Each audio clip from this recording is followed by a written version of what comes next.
नमस्कार. मी नमस्कार. अरविंद आठले आणि आपल्या समोर बसलाय सुनीताताई कुलकर्णी. गेले दोन व्याख्याने तुम्ही त्यांची ऐकली नामदेवांच्यावर. एक जनाबाईंनी सांगितलेलं नामदेवांचं चरित्र आणि नामदेवांचे कूट अभंग. आज त्या पुढे सुरू करणार आहेत. नरदेह कसा काय दुष्प्राप्य आहे आणि त्याचं कसं सार्थक करावं या विषयावर आज त्या बोलणार आहेत. तर मी त्यांना विनंती करतो की त्यांनी आपलं भाषण सुरू करावं. हॅलो, सर्वांना नमस्कार. आपण पहिल्या दिवशी जनाबाईंनी सांगितलेलं थोडक्यात नामदेवांचं चरित्र बघितलं. परत दुसऱ्या भागात आपण कूट अभंग बघितले. आता थोडासा वेगळा प्रकार म्हणजे नामदेवांनी समाज प्रबोधन हितपर काही अभंग लिहिले. समाजाला उपदेश करण्यासाठी, नीती उपदेश करण्यासाठी असे काही अभंग आहेत. त्यातला नरदेह हा कसा अतिशय दुर्लभ आहे आणि त्याचं सार्थक आपण कसं करायचं त्याच्यावर त्यांनी काही अभंग लिहिलेले आहेत. ते आपण आज बघणार. तर त्याची थोडक्यात आपण आधी पार्श्वभूमी बघू.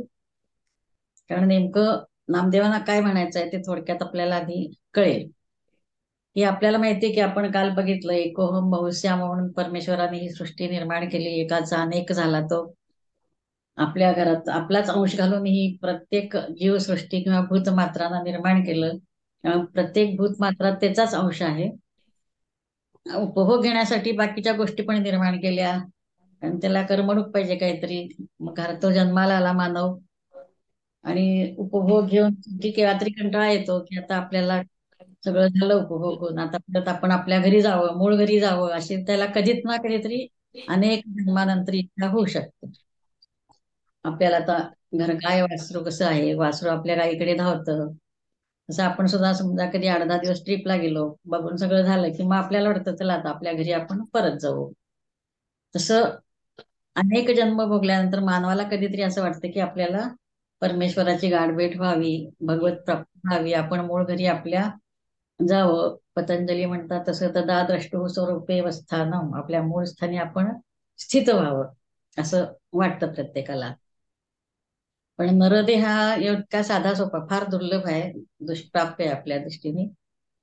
हे जरी वाटलं आपल्याला तरी हे परत साध्य करण्यासाठी अनेक जन्म आपल्याला घ्यावे लागतात. आणि त्याच्यासाठी आपल्याला भगवद्गीतेत पण भगवंतांनी सांगितलंय भगवत प्राप्तीसाठी काय करायला पाहिजे. पतंजलीने तर अष्टांग योग सांगितलाय. या मार्गाचा तुम्ही अवलंब करून मोक्ष प्राप्ती किंवा भगवत प्राप्ती तुम्ही करू शकता. ह्या सगळ्या गोष्टी आपण कशा करणार तर त्याला सगळं देहाचं माध्यम पाहिजे आपल्याला. देहाच्या माध्यमाशिवाय आपण काहीच करू शकत नाही. नामदेवानी पण सांगितलंय देहाचं महत्व. तसंच नंतरच्या सगळ्या संतांनी सांगितलंय देह हा अतिशय दुर्लभ आहे आणि देहाचं महत्व पण तेवढंच आहे. देहाच्या माध्यमाशिवाय आपण काही करू शकत नाही. कारण देहाच्या माध्यमातून आपण सगळी उठल्यापासून झोपेपर्यंत जी कर्म करत असतो अनेक कर्म तर ती देहाच्या माध्यमातून करतो. त्यामुळे देहाला महत्व तेवढंच आहे. कारण जरी आपण ब्रह्म सत्या जगन मिथ्या किती म्हटलं तरी व्यावहारिक दृष्टिकोनातून आपल्याला देहाचं महत्व आहेच आहे. जरी क्षण असला तरी कारण त्या माध्यमातूनच आपण आपली प्रगती करून घेणार, भगवंतापर्यंत पोहोचणार. आपला उद्धार, जगाचा उद्धार हे सगळं आपण देहाच्या माध्यमातूनच करणार आहे. आपली जी कर्म आहेत ती देहाच्या माध्यमातून करणार. आत्मा आपल्या शरीरात राहतो तर तो आत्मा पण शरीराच्या माध्यमातूनच काम करत असतो. आणि त्यामुळं आपण जे भजन देवाची पूजा जरी करायची म्हटली तरी भजन पूजन अर्चन कीर्तन हे सगळं आपण देहाच्या माध्यमातून करतो. त्याशिवाय करू शकत नाही. परत श्रवण मनन चिंतन हे सगळं आहे त्याला देह आहेच माध्यम. त्यामुळं देहाचं महत्व तेवढंच आहे. शिवाय अगदी इहलोक परलोकाचं साधन सुद्धा देहच आहे. त्यामुळं देहाला अतिशय महत्व आहे. नरदेह हा अतिशय दुर्लभ आहे. नराचा नारायण आपण ह्या जन्मातच करू शकतो. त्याच्यासाठी काय आपल्याला भगवंतानी बुद्धीचं स्वातंत्र्य दिलंय. इतर पशु पक्षी जे कीटक आहेत त्यांना सगळं तेच आहे खाणं पिणं मैथून वगैरे सगळं किंवा आहार विहार निद्रा. पण शेवटी बुद्धी जी आहे ती फक्त मानवाला दिली आहे. त्यामुळे मानवाला जर बुद्धी स्वतंत्ररित्या दिलेली आहे तर त्याला स्वातंत्र्य आहे की आपण कर्म काय करावं काय करू नये. अगदी जे देवांना सुद्धा स्वातंत्र्य नाही आहे तिथे फक्त उपभोग घ्यायचा स्वर्गात. पण कर्माचं स्वातंत्र्य हे फक्त मानवाला दिले त्या कर्माच्या स्वातंत्र्यामधून तो आपला उद्धार करून घेऊ शकतो आणि त्याच्यासाठी देहाचंच माध्यम आहे. हा नराचा नारायण हा या नरदेहातच होणार आहे. आपल्याला माहितीये की हिंदू धर्माने पुनर्जन्म मानलाय. तर पुनर्जन्म मानला म्हणजे आपल्याला काय, आज जो जन्म आहे त्याच्यापेक्षा पुढचा जन्म चांगला मिळावा असं नक्कीच वाटतं. गीतेत सुद्धा सांगितले भगवंताने, जातस्य हि ध्रुव मृत्यू ध्रुव हे जन्म मृतस्यच. आणि जो जन्माला आला तो मृत्यू पावणार आहे, आणि जो मृत्यू पावला तो परत जन्माला येणार आहे. जे जे उपजे ते ते नासे. जे उपजणार ते सगळं नाश पावणार, परत परत निर्माण होणार, हे सगळं राड काढगं चालूच आहे. मग जर आपल्याला हा वर्तमान काळातला जो जन्म मिळाला आहे तो कशामुळे मिळाला आहे, तर पूर्वीच्या कर्मामुळे, पूर्वजन्मीतल्या कर्मामुळं. ते कर्म तुमचं कसं असेल त्याप्रमाणे आता हा वर्तमान काळ आपल्याला मिळाला प्रारब्ध म्हणून. मग तो जर आपल्याला चांगला हे करायचं असेल तर आपलं आधीचं कर्म चांगलं असेल आणि नंतरचं पण चांगलं असेल तर तो प्रारब्ध पण आपल्याला सहन करायला सोपं जातं. आणि हे प्रारब्ध भोगता भोगता आपण नवीन कर्म पण करत असतो, उठल्यापासून झोपेपर्यंत असं रोजच अनेक वर्ष, अनेक महिने नवीन कर्म आपल्याकडून होत असतात. मग ती नवीन कर्म आपल्याला जी करायची त्याचं परत बंधन आपल्याला लागणार, म्हणून ती नवीन कर्म चांगल्या तऱ्हेनं पार पडावीत, त्याचं आपल्याला फळ पुढच्या भविष्य काळात चांगलं मिळावं, पुढचा जन्म चांगला मिळावा, यासाठी ह्या सगळ्या गोष्टींची आवश्यकता आहे. आणि हे सगळं कर्म जे करणार ते देहाच्या माध्यमातूनच, आणि हे नरजन्मातच शक्य आहे. त्यामुळं वर्तमान काळ जो आहे तो प्रारंभ म्हणून आपल्याला जरी मिळाला तरी नवीन कर्म जी आपल्या हातून होतात ती चांगली व्हावीत. कर्माचं स्वातंत्र्य आपल्याला दिलेलं आहे नराला, तर त्याचा उपयोग करून आपण पुढचा भविष्य काळ आपला चांगला जावा म्हणून ते कर्म चांगलं करायला हवं. म्हणजे जसं आपण LIC उतरवतो, आज उतरवली आणि भविष्यात त्याचा आपल्याला उपयोग होतो. मग त्याप्रमाणे आजचं जर कर्म तुम्ही केलं तर पुढे तुम्हाला आणखीन चांगला जन्म येणार आहे. शुची नाम श्रीमतांगे हे अशा प्रकारचा. म्हणजे म्हणून वर्तमान काळात आपल्याला कर्म चांगलं करायला पाहिजे, तर पुढचा जन्म आपल्याला आणि प्रगती करत करत आपल्याला पुढे जायला मदत होते. आणि शेवटी असं अनेक जन्मांनी का असेना असं चांगलं कर्म करत आपण भगवंतापर्यंत नक्कीच जाऊन पोहोचणार. जे मोक्ष मिळायला पाहिजे तो नक्कीच मिळणार आपल्याला. आपण एरवी बघतो की बालक ज्यावेळी जन्माला येतं त्यावेळी पहिला श्वास घेतं, आणि जो शेवटचा श्वास आहे त्यावेळी त्याचा मृत्यू असतो. मग पहिला श्वास आणि शेवटचा श्वास ह्याच्यामधलं जे अंतर आहे त्याला मानवी जीवन असं म्हणतात. मग हे मानवी जीवन चांगल्या प्रकारे गेलं पाहिजे. ते श्वास किती आहेत आपल्याला माहिती आहेत, मधले जे अंतर आहे श्वासाचं ते आपल्याला किती आहे माहिती नाही, ते सगळं परमेश्वराच्या हातात. पण आपण रोजचं आपलं आयुष्य जगत असतो, आपल्याला लक्ष नसतं किंवा आपल्या लक्षातच येत नाही की कसे आपले श्वास संपतात आणि किती वर्ष आयुष्य आहे, 10 वर्ष आहे का, 20 वर्ष आहे का, 80 वर्ष आहे, काहीच माहिती नाही. पण आपण त्याच्याकडे काही लक्ष देत नाही आणि शेवटी शेवटचा श्वास येऊन ठेपतो त्यावेळी वाटतं आपल्याला, पश्चाताप होतो की अरे आपलं आयुष्य असंच चाललं, आपण काहीच केलं नाहीये. त्यावेळी पश्चाताप होतो. मग असं होऊ नये, जन्माला आल्यावर आपण काहीतरी चांगलं केलं पाहिजे. ते हे सगळं देहाच्या माध्यमातून करणार आपण. दुर्लभ आहेच आहे नरदेह, ही ईश्वराची देणगी पण आहे आणि श्रेष्ठ पण आहे तो अतिशय. त्यामुळं त्याची काळजी पण तेवढीच घेतली पाहिजे. त्या देहाच्या माध्यमातून आपण सगळं हे करणार आहोत. म्हणून देह दुर्लभ आहे, श्रेष्ठ आहे, ईश्वराची देणगी आहे, आणि त्याला जपलं पण आपल्याला तेवढंच पाहिजे. कारण नरजन्म हा अतिशय दुर्लभ पण तरी श्रेष्ठ आहे. पण ते न समजून घेता आपण अनेक आकर्षणाला भुलतो. बाहेरच्या बाजूला अनेक आकर्षण आहेत, मोहावी सगळं मोहून टाकणारं मायाजाल आहे, त्यात आपण गुरफटत जातो आणि आपली सुटका करून घ्यायचं बाजूलाच राहतं. शेवटी सगळं ते अवघड होऊन जातं. पण सावध होऊन जर जीवन जगलं आपण तर या नरदेहातच आपण ज्ञान प्राप्त करून घेऊ शकतो. ब्रह्मांडाचं मानव हे एक शेवटचं फळ आहे, त्यामुळे त्याचा आपण चांगल्या प्रकारे उपयोग करून घेतला पाहिजे. कारण नरदेह परमेश्वरापर्यंत जाण्यासाठी, परमेश्वरापर्यंत पोहोचण्यासाठी आपण अंतर्मुख झालं पाहिजे. आणि त्याचं योग्य, त्या देहाचा त्या योग्य उपयोग आपण करून आयुष्य वाया न घालता चांगल्या प्रकारे मग भगवंताकडे आपण गेलं पाहिजे. आता हेच आपल्याला नामदेवांच्या भाषेत त्यांच्या अभंगातून बघायला पाहिजे. आपण असंच आयुष्य वाया घालवत असतो. मग ते नामदेव आपल्याला नीतिबोधात्मक अशी अभंग काही सांगतात, उपदेश करणारे.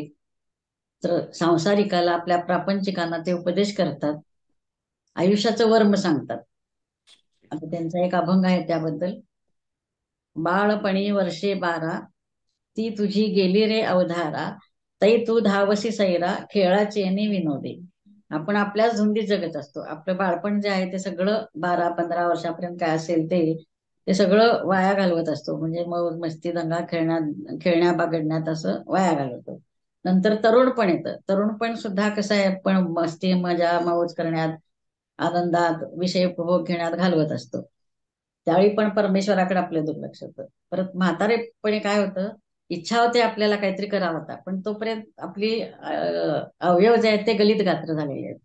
त्यामुळे त्या अशा अशक्य स्थितीतून वीक सगळे झालेले असताना अवयव, आपण म्हातारपणी काही करायचं म्हटलं तरी आपल्याला ताकद नसते. मग भगवंताकडे लक्ष आपण द्यायचं कधी, हा मोठा प्रश्न असतो. म्हातारपणी दिवस मोजण्याची वेळ येते, तरी पण आपली जगण्याची इच्छा संपत नाही. भजन पूजन अर्चन हे सगळं होतच नाही. वेळीच भगवंताला आपण ओळखलं पाहिजे आणि त्याची सेवा आपली करत राहिलं पाहिजे. श्रीहरीला आपण ओळखत नाही ही आपली खंत आहे. पण प्रपंच हा क्षणभंगूर आहे. तमोगुणाची साथ आपण धरतो, रसातळाला जातो.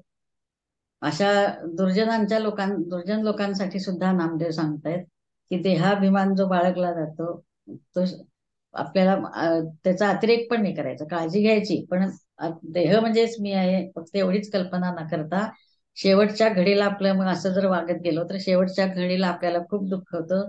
ते होऊ नये म्हणून ईश्वर स्मरण आपल्याला सतत पाहिजे. सतत भगवंताचं स्मरण पाहिजे. तर भगवद्गीतेत तर सांगितले 8व्या अध्यायात की मरणाच्या वेळी जरी ज्याचं तुम्ही नाव घ्याल त्याचा तुम्हाला जन्म प्राप्त होतो. आपण कुठल्या एखाद्या वासनेत अडकलेला असलो तर जी वासना असेल त्या वासनेत आपला पुढचा जन्म येतो. म्हणून शेवटी आपण भगवंताचं नाव घेतलं पाहिजे. तर ते केव्हा येणार आहे, आयुष्यभर तुम्ही घेत असाल, त्याचा अभ्यास सतत असेल तरच तुम्हाला ते भगवंताचं नाव तुमच्या तोंडी येणार आहे. त्यामुळे ईश्वर स्मरण आपल्याला सतत असलं पाहिजे. रामदास पण म्हणतात, समर्थ रामदास स्वामी, की प्रपंच करावा नेटका तरच तुमचा परमार्थ चांगला होणार आहे. प्रपंच नेटका झाला, चांगला झाला, त्यातला गृहस्थाश्रम चांगला झाला तर तुमचा पुढचा वानप्रस्थाश्रम किंवा संन्यासाश्रम चांगला होणार आहे. त्याच्यासाठी प्रपंचाती नेटका करा. मग त्यामुळे परमेश्वराचं स्मरण सतत ठेवलंच पाहिजे. आता खरा प्रपंच नामदेव कसं सांगतात आपल्याला, आपल्याला मानवाचा जन्म मिळालाय, मोक्ष प्राप्तीची इच्छा होतेच. जन्म आपल्याला एकदा प्राप्त झाला की तर ही मोक्षाची इच्छा निर्माण होते. त्यासाठी जाणीवपूर्वक विचार करत राहणं हा खरा प्रपंच, नामदेव म्हणतात. अन्यथा जन्माला येऊन या काय पुण्य केले, बाळपणे गेले वाया विण, तारुण्यपणे ही नाठवेची देवा, वृद्धपणी सेवा अंतरली, अशी अवस्था होते. म्हणून मग नामदेव काय म्हणतात, देव आहे तव करारे धावणे. आपला देह आहे तोपर्यंत परमेश्वराची धावणी करा, त्याचं स्मरण करा. शरण चक्र पाणी दिधा वेगी. देह उभा आहे तोपर्यंत त्वरेने परमेश्वराला शरण जावं. इष्ट मित्र सगळे सोयरे असतात आपल्या आजूबाजूला, पण ते कसे असतात आपल्याला माहिती नाही. काही लबाड असतात, परके असतात. मग सगळे आपल्याला मोहात पाडून आपल्याला त्यांचा गुलाम करतील. अंतकाळी आपल्याला दूर लोटतील. आपल्याला तुझ्या यमयातना ज्या आहेत त्या मग अशा मानवाच्या दूर होणार नाहीत. अशा सगळ्या सोयऱ्यांच्या जर आपण तावडीत सापडलं तर मादक वनस्पती देऊन तुझ्या सर्वस्वाचं ते हरण करतील. म्हणून नामदेव सांगतात की हा जन्म वाया घालवू नका, सतत भगवंताचं स्मरण करा. परत ते पुढे काय म्हणतात, दुष्ट सगळे सोयरे अशा सामान्य लोक आपल्याला फसवत असतात. म्हणून परत सांगतात की मुमुक्षूंना उपदेश करतात, पूर्व पुण्याईने लाभलेल्या मानवी जीवनाचं सार्थक करा. शरीर निरामय आहे, निरोगी आहे, तोवरच घाई करा. उशीर न लावता कृष्णाला शरण जा. सगळ्या सोहऱ्यांच्या आहारी गेला तर तुम्हालाच सेवा करायला लावतील ते. आणि मायेमुळे सुखाचा आभास वाटतो, हे अडाण्याला कळत नाही. उभे आयुष्य त्याचं मग वाया जातं. मृत्यूनंतर नरकात भोगाव्या लागणाऱ्या यमाच्या शिक्षा मग टाळता येत नाहीत.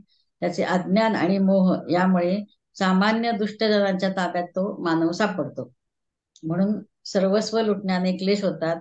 मग म्हणून नामदेव सांगतात की सावधपणाने वागा, परमेश्वराला शरण जावं, हा बोध त्यांनी केलाय. आपण जर मन बुद्धी अहंकार सर्वस्व जर भगवंताला अर्पण केलं तर आपल्याला काय होईल, त्याला सगळं अर्पण केल्यावर आपलं जीवनच त्याला अर्पण केल्यासारखं होईल आणि मग तो आपल्याकडून योग्य कर्म करून घेईल. म्हणून आपण अशा तऱ्हेने आपलं मन बुद्धीच जर त्याला अर्पण केली तर ती बुद्धीच त्याच्या ताब्यात असल्यामुळं आपल्या हातून नेमकं नेहमी चांगलंच कर्म होईल. त्यामुळे इथे यमाच्या यातना तो टाळता येणार नाही असं पण म्हणतात ते. स्वर्ग नरक ही कल्पना आपण आता पृथ्वीवर सुद्धा अनुभवू शकतो. चांगल्या ठिकाणी जन्म झाला तर आपल्याला छान वाटतं, चांगलं जीवन आपलं व्यतीत होतं. पण जर अगदी दलदलीच्या ठिकाणी जिवंतपणेच नरक यातना आपण बघतो, काही ठिकाणी हिंसा खून मारामाऱ्या होतात, हा एक प्रकारचा नरकच म्हणायला पाहिजे. त्यामुळे जिवंतपणे सुद्धा आपण त्याचा असा अनुभव घेऊ शकतो. म्हणून आपल्या सगळ्या सोयऱ्यांपासून सावध राहायला पाहिजे. दुर्लभ नरदेह झाला तुम्हा आम्हा, येथे साधू प्रेमा राघोबाचा, अवघे हातोहात अवघे हातोहाती तरो भव सिंधू, आवडी गोविंद किती.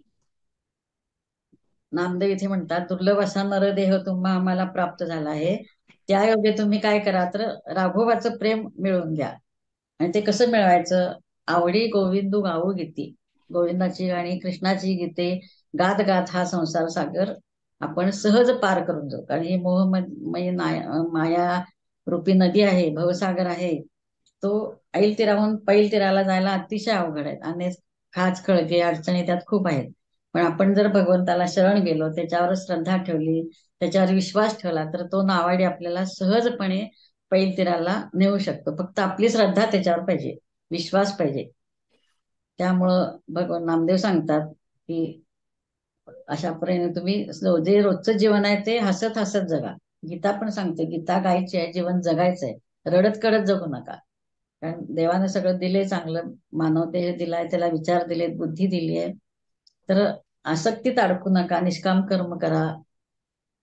आणि ती सगळी केलेली कर्म भगवंताला अर्पण करा, मग ते कर्मबंधन तुम्हाला लागणार नाही असं पण भगवद्गीता पण सांगते. त्यामुळे आपलं प्रत्येक कर्म जे होईल असं परमेश्वराचं स्मरण करून करा. सगळं आपापच ते भगवंताला अर्पण केलं जातं. आणि भगवंताला अर्पण करणार म्हणजे आपण चांगलीच कर्म अर्पण करणार. त्यामुळे विनोबा म्हणतात तशी आपली कर्म आपण धुवून परमेश्वराला अर्पण करायची, म्हणजे पवित्र कर्म. वाईट कर्म चुकीची कर्म अशी नाही अर्पण करायची. नामदेव म्हणतात, आम्ही या पंढरीनाथाला शरण जाऊ, तो दीनबंधू कोणाची मग उपेक्षा करणार नाही, नामदेव सांगतात. परत आता नरदेह केव्हा प्राप्त होतो हे सांगताना नामदेवांनी आपल्याला 84 लक्ष योनींचा हिशोबच मांडलाय. 84 लक्ष योनी आपण पार करू, त्यावेळी आपल्याला नरदेह मिळणार आहे. ह्या 84 लक्ष योनी भोगता भोगता आपल्याला अनंत कष्ट अनंत यातना सहन कराव्या लागतात. ह्या 84 लक्ष योनींचा त्यांनी कसा हिशोब सांगितलाय बघा. 20 लक्ष योनी वृक्षामध्ये घ्याव्या, जळचरी भोगाव्या 9 लक्षा, 11 लक्ष योनी कोरडामध्ये घ्याव्या, दशलक्ष भोगाव्या पक्षामध्ये, 30 लक्ष योनी पशूंची या घरी, मानवा भीतरी 4 लक्ष, नामा म्हणू तेव्हा नरदेह या नरा, तयाचा मातेरा केला पुढे. म्हणजे ते 84 लक्ष नामदेव आपल्याला सांगतायत. 20 लक्ष योनी वृक्षामध्ये, 9 लक्ष जलामध्ये, 11 लक्ष कीटकामध्ये, 10 लक्ष पक्षामध्ये आणि 30 लक्ष पशुमध्ये आणि शेवटी 4 लक्ष मानवात. इतक्या यातना भोगून शेवटी आपल्याला मानव जन्म मिळतो, नरदेह मिळतो. तर त्याचं आपल्याला सार्थक नक्कीच करायला पाहिजे. योग्य कर्म करण्याचं स्वातंत्र्य आपल्याला मिळाले तर त्याचा फायदा घ्यायचा. त्यामुळं 84 लक्ष योनी फिरल्यावर मानवाला भक्तीचा मार्ग आता इथे मोकळा झालेला आहे. मग त्याकडे जर आपण तोंड फिरवलं तर आपण आपला संसार दुःखमय होणारच आहे. म्हणून भगवंताचं स्मरण सतत ठेवा. असा दुर्लभ नरदेह जर समजून भोगला नाही, त्या जन्मदात्याला जर ओळखलं नाही, त्याचं दास्यत्व पत्करलं नाही, त्याची सगुण उपासना आपण जर केली नाही, तर त्याच्यासारखा मूर्ख तोच.